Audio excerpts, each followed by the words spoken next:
આમ તો એવું કહેવાય કે સૌપ્રથમ તો આ શિવજી કી સવારીની જે પરિકલ્પના છે એ પરિકલ્પનાની શરૂઆત જોઈએ તો એવું છે કે પરમ પૂજ્ય સાવલીવાળા સ્વામીજીએ ધારાસભ્ય શ્રી યોગેશભાઈ પટેલને 3 સંકલ્પ લેવડાવ્યા હતા। એ સંકલ્પમાં એવું હતું કે સુરસાગર મધ્યની અંદર એક સર્વેશ્વર મહાદેવની 111 ફૂટ ઊંચી પ્રતિમાનું નિર્માણ કરવું।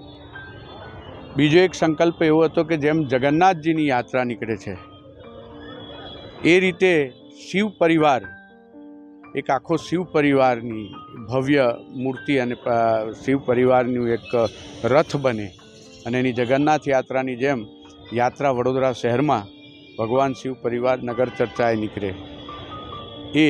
અને ત્રીજો સંકલ્પ હતો કે ગણેશજીની સૌથી મોટી એક પથ્થરમાંથી બનેલી મૂર્તિનું નિર્માણ કરવું। આ 3 સંકલ્પ હતા।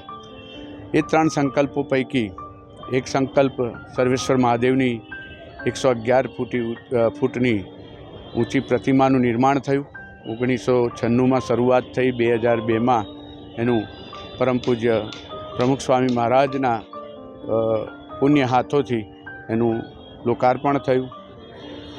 અને ત્યારબાદ આજે નંદી પર બિરાજમાન ભગવાન શિવ, મા પાર્વતી, ભગવાન ગણેશ, કાર્તિકેય અને નારદજી આ એક 8.5 ટનનું પંચધાતુથી બનેલ આ એક આખો રથ તૈયાર થયો। અને એ રથ તૈયાર થયો એટલે 2013થી આ યાત્રાની શરૂઆત થઈ। આ એક ઐતિહાસિક ક્ષણ કહેવાય કે જ્યારે પહેલી વખત વિશ્વમાં, પહેલી વખત ભારતમાં, સનાતનમાં પહેલી વખત આખો શિવ પરિવાર કોઈ નગર ચર્ચાએ કે એની શોભાયાત્રા નીકળતી હોય એ આ એક પ્રથમ વડોદરામાં શરૂઆત થઈ। એ એક ઐતિહાસિક ક્ષણ હતી અને એ વખતે જે વડોદરાની અંદર એક અનોખો આનંદ, ઉલ્લાસ અને શ્રદ્ધા હતી કે આ જે રથ છે વિશાળકાય 8.5 ટનની પ્રતિમા કે જે આખો સમગ્ર શિવ પરિવાર એ નગર ચર્ચાએ નીકળ્યો ત્યારે જે વડોદરા આખું શ્રદ્ધાથી ભાવ વિભોર થઈ ગયું હતું। અને એ જ વખતે પહેલી જ વખતે લાખોની સંખ્યામાં લોકો સ્વયંભૂ જોડાયા હતા। એ પણ એક ઐતિહાસિક ક્ષણ હતી। ત્યારબાદ વર્ષો વર્ષ આ યાત્રા નીકળતી રહી। તમામ વડોદરાવાસીઓ અને આજુબાજુમાં દરેક જગ્યાએથી લોકો પવિત્ર યાત્રામાં જોડાતા ગયા। મહાઆરતીમાં લાખોની સંખ્યામાં 8 લાખ સુધી શ્રદ્ધાળુઓ આ યાત્રામાં જોડાય છે। એ પણ એક ઐતિહાસિક ક્ષણ છે। અમિતભાઈ શાહ સાહેબની ઉપસ્થિતિ એ હંમેશા જ પ્રેરણાદાયક રહી છે।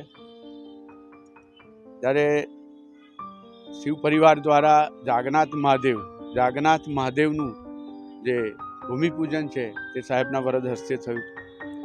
મને યાદ છે 2016માં શિવજી કી સવારીના શિવોત્સવ દરમિયાન અનુરાધા પોંડવાલનો એક કાર્યક્રમ હતો ભક્તિ સંગીતનો અંબાલાલ પાર્ક ગ્રાઉન્ડ ખાતે। ત્યારે સાહેબની પ્રેરક ઉપસ્થિતિ રહી હતી અને એ વિશેષ ઉપસ્થિતિ સાહેબની રહી। ત્યાર પછી યોગેશભાઈને અમે લોકોએ એક મિટિંગ કરીને ત્યારે એક પ્રેરણા જાગી કે આ સંપૂર્ણ જે આજે શિવજીની પ્રતિમા 111 ફૂટ ઊંચી છે એને સોનાથી મઢવાની શરૂઆત કરવાનો પરિકલ્પના પણ એ જ વર્ષથી આવી હતી। ત્યારે આ વર્ષે સાહેબ અત્રે અહીં પધારી રહ્યા છે। આ વખતે પણ એમની ઉપસ્થિતિ અમારા માટે પ્રેરણા અને ઉત્સાહ અને ઉર્જા સમાન હશે। અને આવનાર વર્ષોમાં આ શિવજી કી સવારી કે જે અત્યારે આ સુવર્ણ મઢિત વિશ્વની એકમાત્ર 111 ફૂટની પાણીમાં મધ્યમાં સ્થિત આ એક પ્રતિમા છે। વર્ષો સુધી આ શિવયાત્રા રહેવાની છે। આ એક વર્ષો સુધી લોકોને યાદ રહેશે કે આ વડોદરા એક જ શહેર છે જ્યાં એક શિવ પ્રતિમા, આટલી મોટી શિવ પ્રતિમા સુવર્ણ મઢિત અને આટલી મોટી સંખ્યામાં શ્રદ્ધાળુઓ, ભક્તો, શિવ ભક્તો આ યાત્રામાં ઉમટી પડે છે। જી બિલકુલ। વર્ષ 2013માં જ્યારે આપણા ધારાસભ્ય શ્રી યોગેશભાઈ પટેલે જે સાવલીવાળા સ્વામીજીને વચન આપ્યું હતું અને એ વચનનું જ્યારે પૂર્તિ થઈ અને વડોદરા શહેરમાં પહેલી વખત જ્યારે શિવ ભગવાન પોતાના સમગ્ર પરિવાર સાથે મહાકાય નંદી ઉપર બિરાજમાન થઈ અને વડોદરા શહેરમાં જ્યારે રથના સ્વરૂપે એમને વિચરણ કર્યું ત્યારથી લઈને અત્યાર સુધી ઘણા એવા બનાવો બન્યા છે કે જેમાં આપણને સાક્ષાત વડોદરા શહેર ઉપર શંકર દાદાની અસીમ કૃપાના પરચા મળ્યા છે. જ્યારે શરૂઆતની પ્રથમ વર્ષે જ્યારે રથની શરૂઆત કરી અને શિવરાત્રિના દિવસે જ્યારે રથ તૈયાર કરી અને રણમુક્તેશ્વર મહાદેવના મંદિરની બહાર મૂક્યો અને સમય હતો બપોરના 3:30 વાગ્યા કે સવારીની પ્રસ્થાન કરાવી. 3:15 વાગ્યા સુધી ત્યાં પબ્લિક નહોતી. અમે બધા જ વિમાશણમાં હતા કે આટલા મહાકાય રથને ખેંચવા માટે ભાવિક ભક્તો આવશે, પબ્લિક થશે, આ કેવી રીતે સંપન્ન થશે.